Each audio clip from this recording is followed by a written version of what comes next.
Here we are now, Moonvasion, the DuckTales Season 2 finale. Season 2 was quite right in my opinion. Season 1 was already great, but Season 2 more or less improved on pretty much everything. Okay, Donald still doesn't get enough screen time, and I wasn't quite happy with the direction they went with Louis' character arc. And frankly, I think Lomgord should have been the villain for the season finale. He's pretty hilarious, but I still don't like that he's just a joke. Anyway, DuckTales started out strong and it's just getting better and better. At this pace, Season 3 should blow everyone's mind. But now let's talk about the season finale.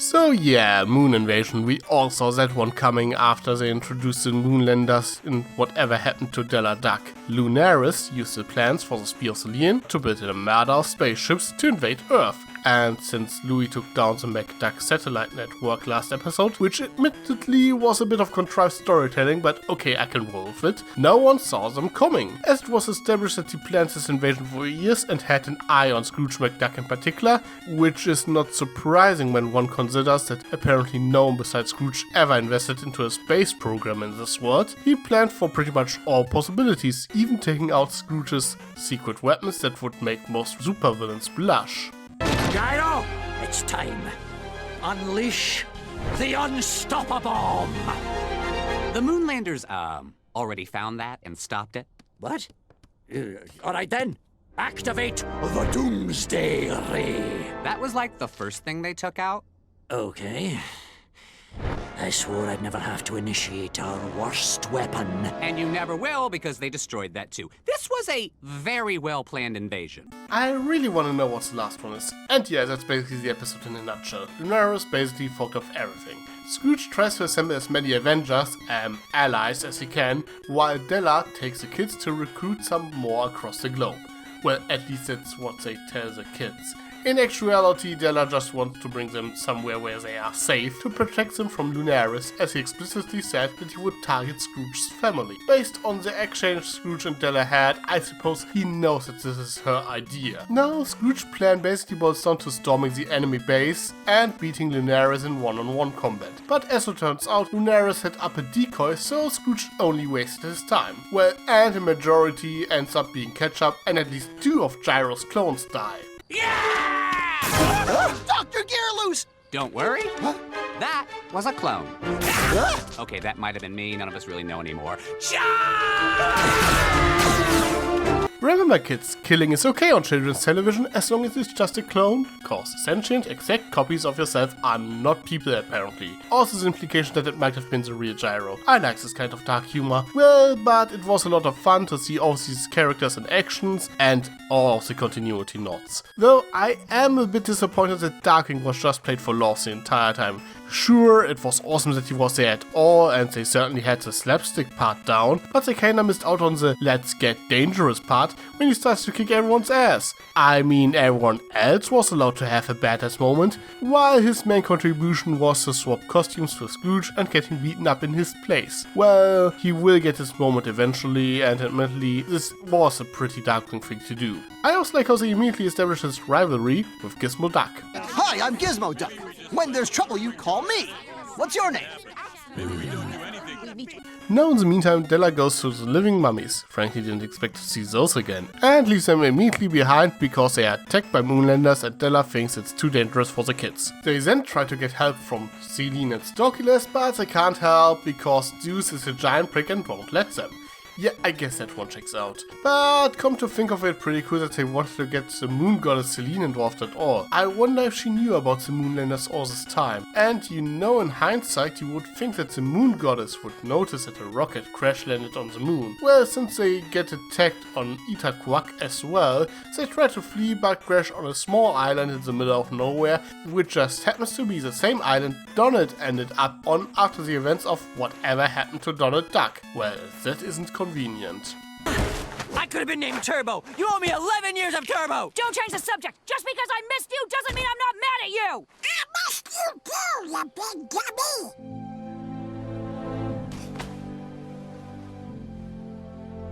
Oh boy, I love a reunion. Whoa!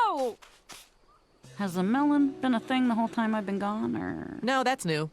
Now the icing on the cake is that the melon is voiced by Chris Diamantopoulos. Did I say that right? In any case, the name is kinda awesome. Who voices Mickey Mouse in?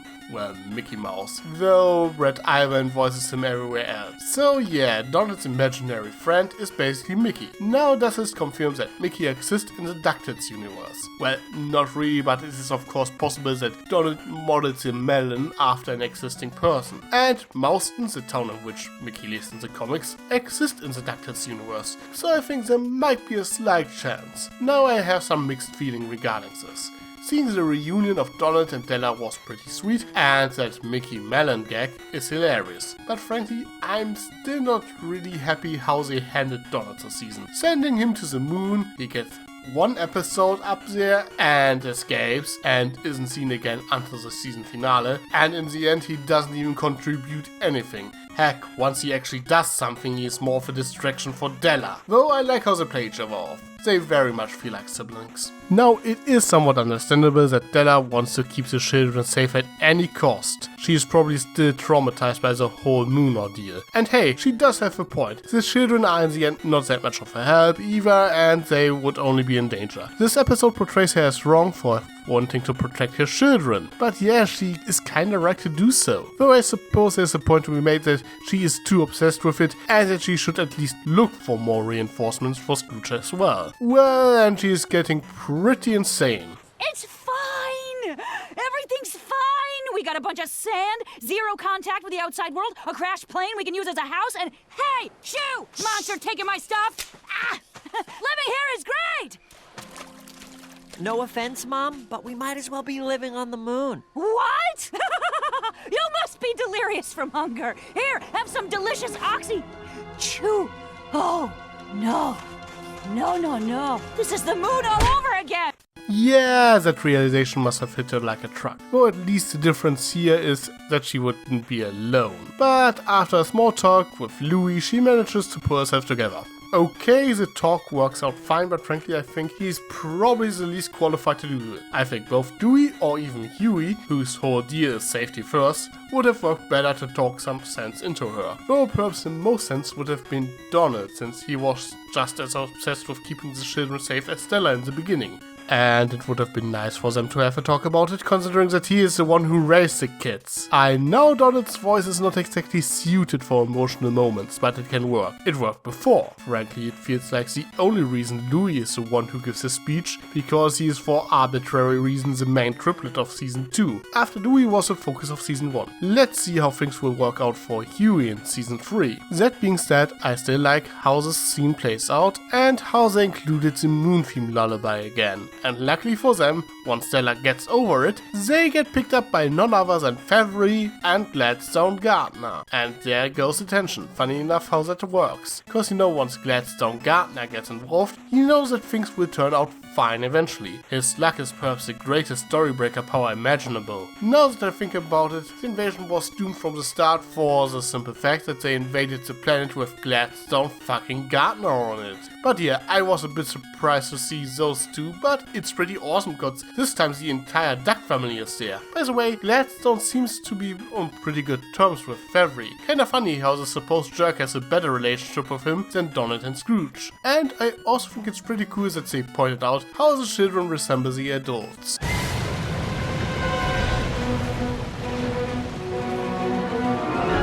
Oh man, am I the Uncle Donald? Now admittedly, I think the Donald-Dewey comparison doesn't hold up that well, especially when you consider how Donald is portrayed in the show, but it is still pretty funny. The only thing these two have in common is maybe a tendency to charge ahead. Now in the meantime, Scrooge lost most of his allies and is down to 4 men after Ducksworth concludes that they are doomed. I like how Beakley implies that they will all go to hell. Scrooge is desperate since he can't think of any plan Daenerys couldn't counter, when an unlikely hero steps up. I'm afraid there is no sane way to stop him. You all know me, know how I make my living. You don't need a plan. You need a scheme. A cockamamie one. What the blazes are you doing here? Didn't your last scheme backfire so badly you lost your fortune to a child and turned literally every villain in town against you? And I survived! Okay, as much as I'm disappointed that Glomgold was denied his chance to shine as a villain in the season finale, I have to admit that I love what they're doing with him here. Having him and Scrooge team up because every sane plan wouldn't work is a fun idea, but generally speaking it also highlights a bit of a missed opportunity. Why only Glomgold? Why not the other villains as well? There seem to be enough Beagle Boys around to keep the Moonlanders on bay. Magicka's magical knowledge is something Lunaris wouldn't really be able to account for. Beaks probably would have had some help with tech lying around. Well, Don Carnage makes everything better just by being there. And the Iron Vulture might have been very handy.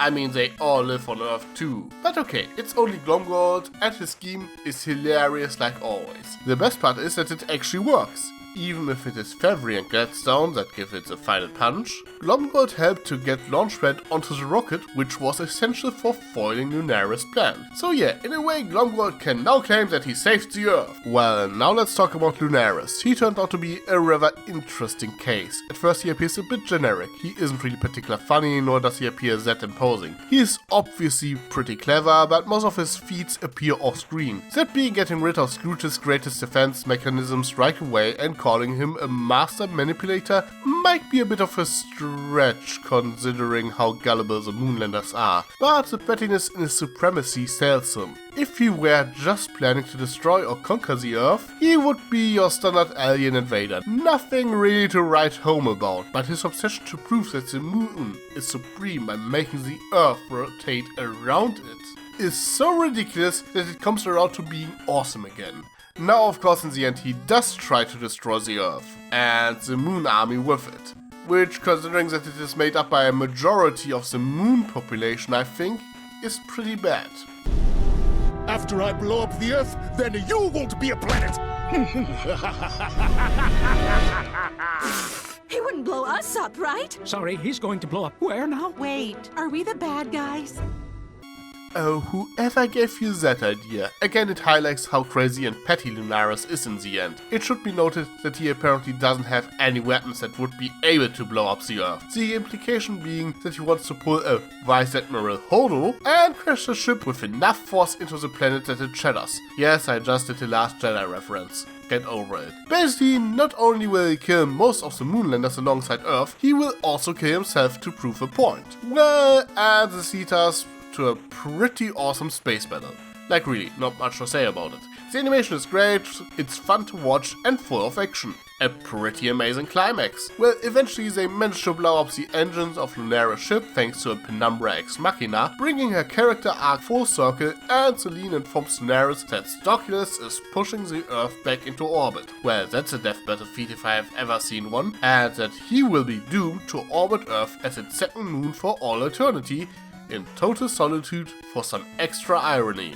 Well, everyone makes it back to Earth, the prisoners are released, the Moonlanders probably leave in peace, and Launchpad hits on Penumbra. Well, wouldn't be the first time he had a romantic relationship with an alien. So, cool crash. I don't suppose you'd like to grab a coffee or something? I could destroy you easily. So yes?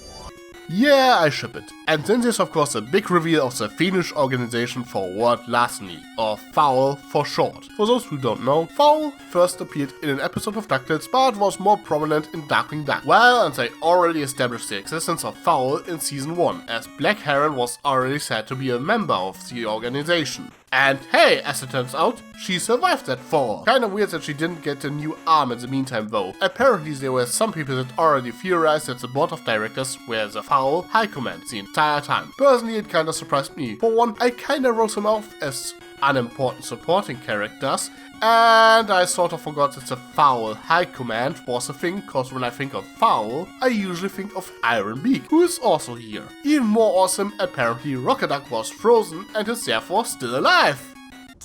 Frozen in an iceberg. Preposterous. It happened to you twice. I thought he would be kinda wasted as a one-off character, so seeing that he's actually still around really cheers me up. Kinda surprised that Gendra is part of Foul, though I'm pretty sure that this won't last, considering that she is Fenton's love interest, but they are seemingly going for the Catwoman angle. But perhaps the biggest surprise is that the Funso mascot of all people turns out to be Phantom Blood. Okay, this might need some explanation. Phantom Blood is a villain usually seen in Mickey Mouse comics. In fact, you can probably call him Mickey's arch-nemesis, and he's a proper supervillain. Actually kinda weird that he appears as an underling here, but maybe he has some plans of his own. He did however make his first animated appearance in the original DuckTales. Still, considering his connection to Mickey Mouse, it again makes me wonder if Mickey might have a chance to show up in the show after all. I think it would be kinda awesome, and with that being said, let's wrap things up. Moonvasion is an awesome season finale. Not without its flaws, but it's just a lot of fun to watch. It has a lot of action, Lunaris makes for a pretty good villain in the end. Seeing all the ducks together was awesome, especially the space battle is a feast for the eyes, but frankly the reveal of Foul kinda steals the show here. It was a great season finale, but I'm so hyped for season 3 that I hardly even care. Okay, jokes aside, I really enjoyed it. More of this, please. But what about you? Anything that bothered you? What do you think of Foul? Let me know in the comments below. I am Tricky Fox. Stay foxy.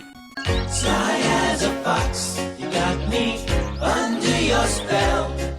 But you know I'll never tell that I know you know so